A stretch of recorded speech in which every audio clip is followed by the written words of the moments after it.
Welcome back, everybody. Okay, so we are talking about the characteristics of sin. We've talked about sin as a rebellion or the rebellious nature of sin and how we get into that. We've talked about the deceptive nature of sin. Today, we're going to be talking about sin as it separates us from God. Now, in any sort of relationship, in any sort of friendship, any sort of union, there are some rules and guidelines that keep those relationships intact, keep those relationships together.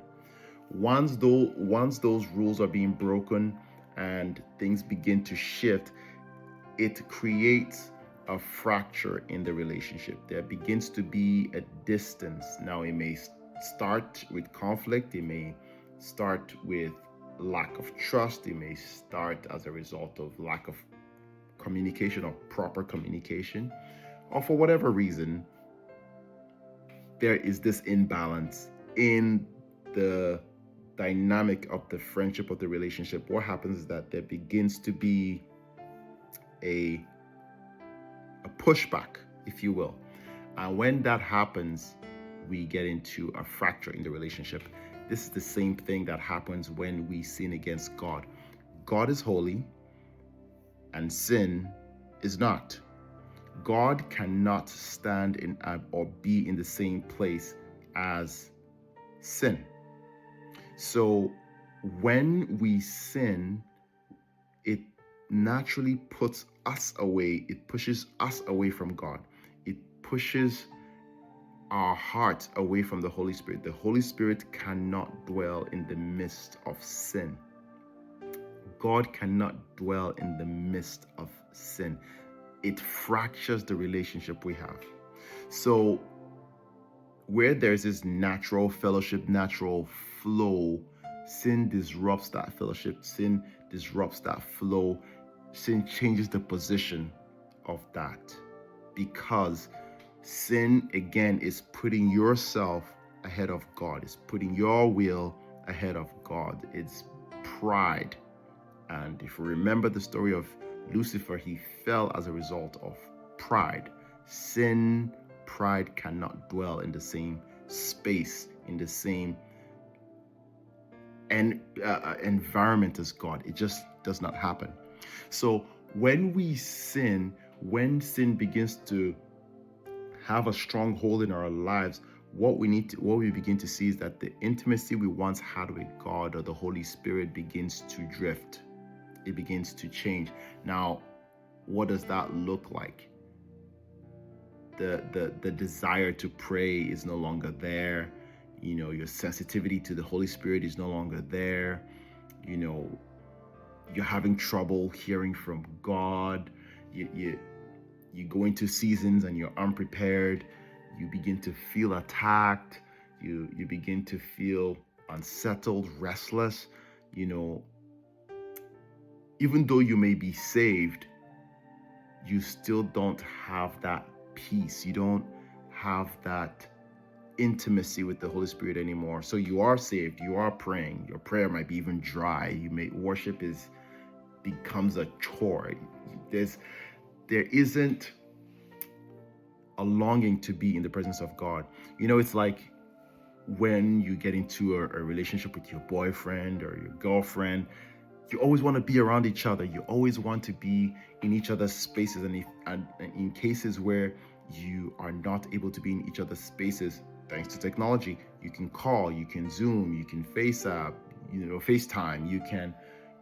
There's many different ways in which you want to keep that relationship together, because there's an intimacy, there's an understanding, there's certain rules that have been established. There's a trust, there's a love there.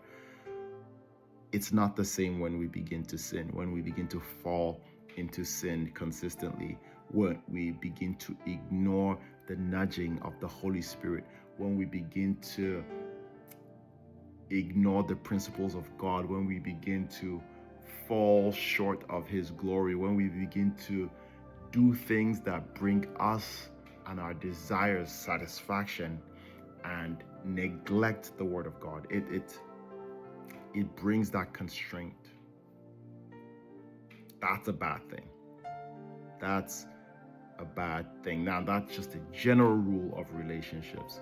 So if you find that you're in a place where you don't even want to go to church, you don't want to hang around people who are godly, people, other Christians, you don't want to hang around people who are able to speak comfort into your life, biblically and spiritually, you're restless. You feel that I don't want to do this anymore. It's very possible that there might be a stronghold, there might be something in your life, in your actions, in your thoughts, or maybe even your indecision or lack of decision or lack of action to do something that is causing you to break away from the Holy Spirit. David was somebody who really understood intimacy with God. I mean, he is somebody who I aspire to be with, be like when it comes to his relationship with God. David was so close to God that even when he sinned, he knew how to run back to God. David knew how to repent. David knew how to ask for mercy. David knew how to appeal to the heart of God. David knew how to speak to the elements of the heart and the person of God when he had fallen short, when he had sinned, when he had walked away, when he had disobeyed. He knew that because he could feel not just the physical distance, he could feel the emotional, he could feel the spiritual distance between himself and God when he had sinned.